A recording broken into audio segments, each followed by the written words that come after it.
we're going to focus on the function buttons on the front panel of the Husqvarna Viking Designer Brilliance 80. Now, of all the years we've been sewing, of all the years that we've had computerized components in our machine, there has been a handful of things we always use every day we sew. And they have narrowed it down to these functions here because they're right, this is how important they are. They put them right at your finger. So I'm going to just walk you through some of the things that you're going to notice of how they're used. A couple of these buttons, they're going to be used or handled two different ways depending if you push them while you're sewing or while you're not sewing. So I want to show you each of the different steps. So first off, let's just kind of start at the top with speed. So when you touch it, you will notice that there is a pop-up screen on your screen there, and that would allow you to then touch and move that bubble slower or faster depending on where you were. So doing a couple things with speed control or speed limit would be as if I was free motion quilting. Having it at about half speed is really a nice way to control your maximum stitching speed, and then your hands can kind of start to move to the rate that your machine needle is going up and down. Another thing that adjusts the speed is good for is maybe if you have a youngster sewing. So reducing that down much slower so they can get used to your foot control and how that works. So let me show you something else. By reducing the speed, so you saw it went really, really slow. Let's jump down to this button. There's what's called a StartStop button. This would allow you to sew without the foot control, or once again, for a youngster who might just be getting used to the sewing machine, look how fast it is. This is something that they can easily watch, they can handle, and they know that if they push the StartStop button, they can stop the machine. So very easy to teach.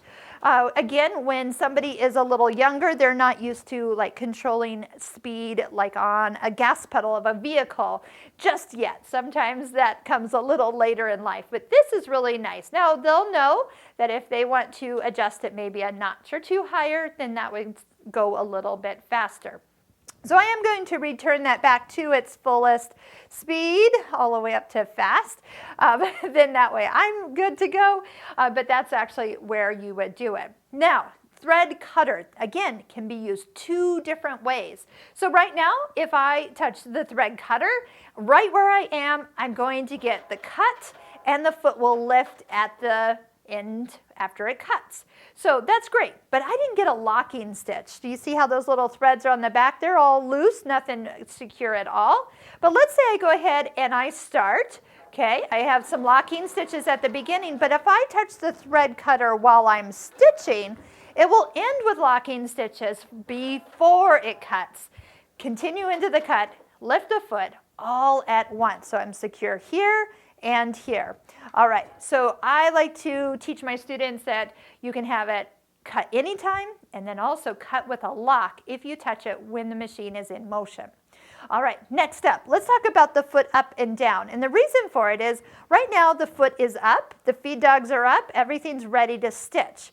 Now, what if you had a really thick piece of fabric and it just wouldn't fit underneath your foot at all? Maybe it's just that thick. You can touch the foot up arrow, and you heard a click, and you also heard a clunk. Well, okay, so first off, it came up even higher, and second, the feed dogs dropped. It's perfectly smooth here. So if I had something really thick, I'm definitely going to be able to get it underneath. If I step on my foot control, that will bring it all the way down to the fabric and get it ready to stitch. So you have an up, you had an extra high up, and then you also have the down. So let me show you something with the down. Down will bring it right onto the fabric, but wait, that's not exactly where I want it. Here's what I do. Touch the foot down again. And what it does is it pops up oh so slightly. See how the fabric is loose?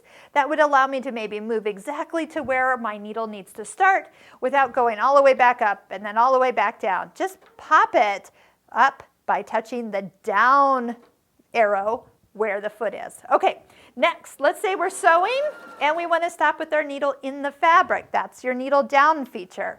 Now, here's another thing about function buttons, and just so I don't forget to say it, is when we get over to the embroidery side, some of these functions will be used for different other embroidery features. So watch when we get to the embroidery functions, and we have the hoop on and the embroidery module and everything. But the needle stopping down also pops the foot up and allows us to hover and easily twist our fabric, which I also love here. So if you don't want your needle stopping down, but you'd rather have the foot hold it in place, just switch it so that needle comes up. You can also change it in settings not to pop up with the needle down feature. So if that's not something that you like because of what you're working on, that is an option you can actually remove. Okay, so let's talk about the stop and the fix. So let's do fix next. Fixed is actually, let's go ahead and touch the thread cutter. It's cutting the thread, lifting the foot, all that good stuff we just learned. But now the fix light is on. Did you notice that? It pops on when you've used the thread cutter. Because when you start to sew, it wants to make sure that the bobbin thread that was cut and left under the throat plate comes up. And then it goes away. So fix can be also used in two ways. If you touch it, it's going to turn the light on. And when you sew, you're going to get locking stitches, but it's going to keep going. So nothing real exciting there. But sometimes what you really want to do is you want to touch it, have it lock right when you touch it. It's on-demand locking. And then you can use the scissors and actually touch, cut it, and set. So you do need to practice. That's one that took me a little bit to get my head wrapped around of when do I touch it, why do I touch it, and so forth.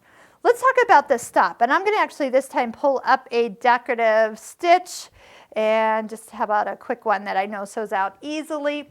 So when I go ahead and sew a decorative stitch, you don't usually want to stop in the middle of a pattern. So this way you can actually touch stop, and you'll notice on screen that the pattern reduces down to the last repeat, and it will stop at the end with the locking.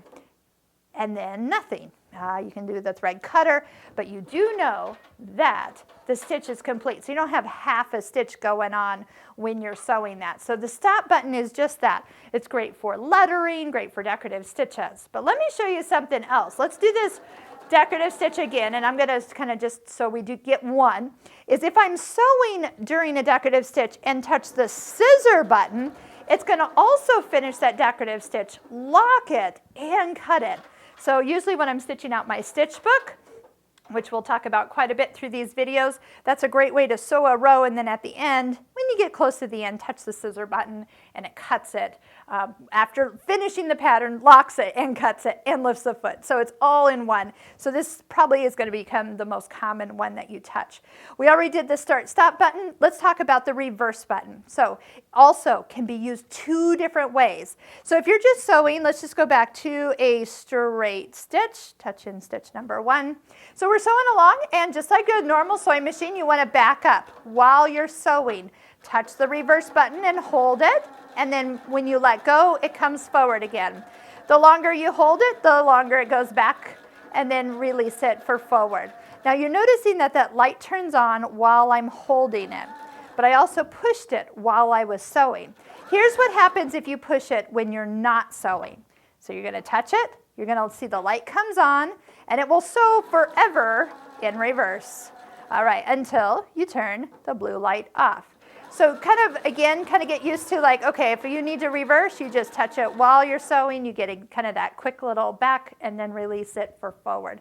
So super easy. You find what's worked best for you, whether you go back a couple stitches, maybe you use the fix button for locking stitches all in the one place. But these buttons right here, if you can master all of them, trust me, your sewing is just going to get that much more fluid and easy, and you're going to love the fact that Viking has put these functions right at your fingertips.